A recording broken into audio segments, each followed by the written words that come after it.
everybody, Maven here, and today we are talking about the Neomuma Stasis Heavy Grenade Launcher, the Dimensional Hypnotrochoid, and this is the first ever heavy waveframe grenade launcher, and let me tell you, this thing is a big disappointment. I was so excited for this thing, I really was, and I did that tier list video at the beginning of Lightfall, ranking every new Lightfall weapon.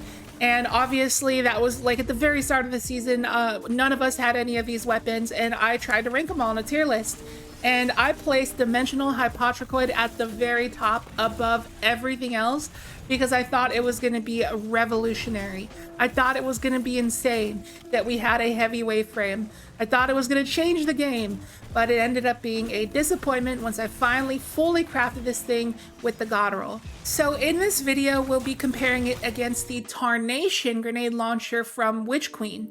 This thing is very, very similar.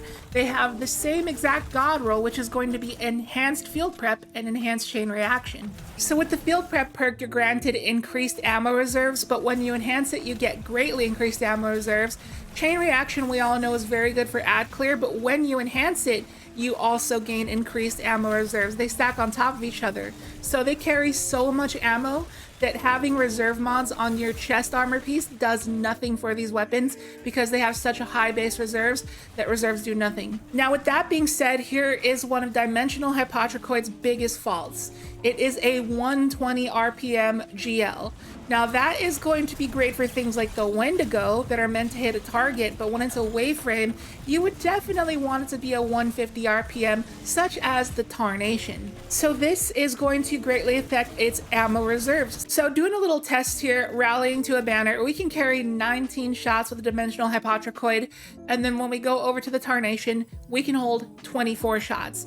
5 ammo difference, that is actually huge for a heavy. So we're going to do a little damage comparison with these two against none other than our good friend Carl.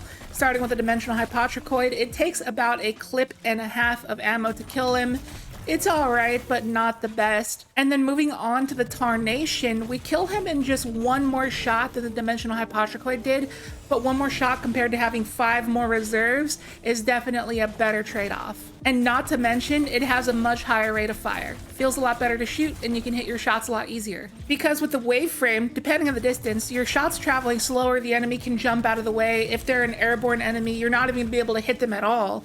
So the Tarnation is definitely a lot more flexible. However, I will mention that I do not have the Spike Grenades perk on this. If we did, we might have been able to kill the same amount of shots. I have Alloy Casing instead because at the end of the day, this is an ad clear roll because of chain reaction. So when you're running around ad clearing, it's nice to have the really fast reload so you have lesser downtime. And then we're going to compare the Dimensional's damage against a special waveframe grenade launcher, the Forbearance. The Forbearance, I forgot to show in the clip that I had minor spec on. We're doing a little bit over 30k per shot. With the Dimensional, we're doing a little bit over 60k per shot. So we're doing roughly double the damage of a special waveframe. And let me go over another reason why I believe the Tarnation is better than the Dimensional. Because when you think about the waveframe of the Dimensional compared to a special waveframe like the Forbearance, for example, they both function the same. They both shoot a wave at the ground. Now, when you compare the Tarnation to something like a special grenade launcher, which would be a breech-loaded grenade launcher, with the breech-loaded grenade launchers, they bounce off surfaces. You have to hold the trigger and detonate them manually. But the heavies act differently. They actually explode on impact, which is amazing and something that we all wish that breech-loaded grenade launchers did. The only one that ever did that was the Mountaintop. So imagine the scenario where Tarnation is just a Mountaintop with 7 in the mag. And when you think about it that way, also with chain reaction added, it's pretty ridiculous. So compared to their special counterparts, the Tarnation is really good, but the Dimensional also has a downside to it. It has a blast radius on the impact that you can accidentally kill yourself with a lot of the time. See, with a special waveframe grenade launcher, you can shoot it at your feet in a tight situation, and it's perfectly fine. You can live, not to mention Forbearance has extrovert. Now, with a Dimensional, if you shoot it at your feet, you will die. You cannot do that. You have to shoot it a little bit of a ways in front of you. So it's less user-friendly.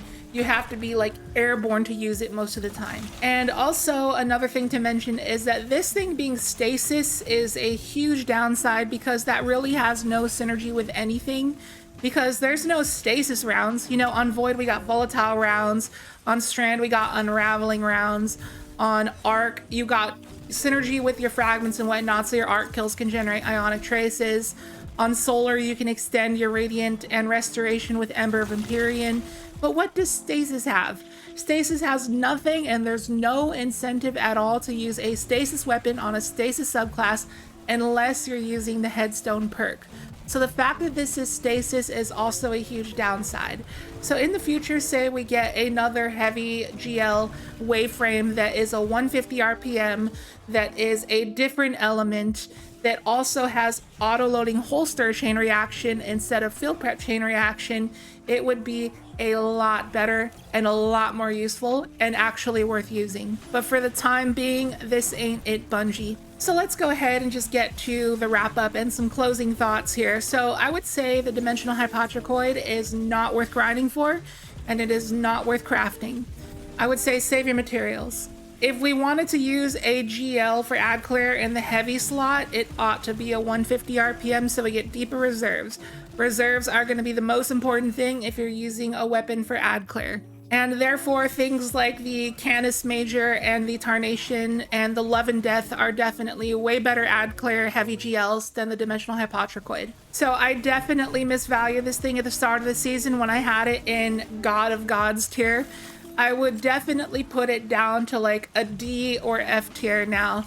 So that is my final thoughts for this weapon, and I'm probably going to just dismantle it to make some room in my vault. So thank you so much for watching the video. I hope it's helped you out. I hope it's given you a heads up.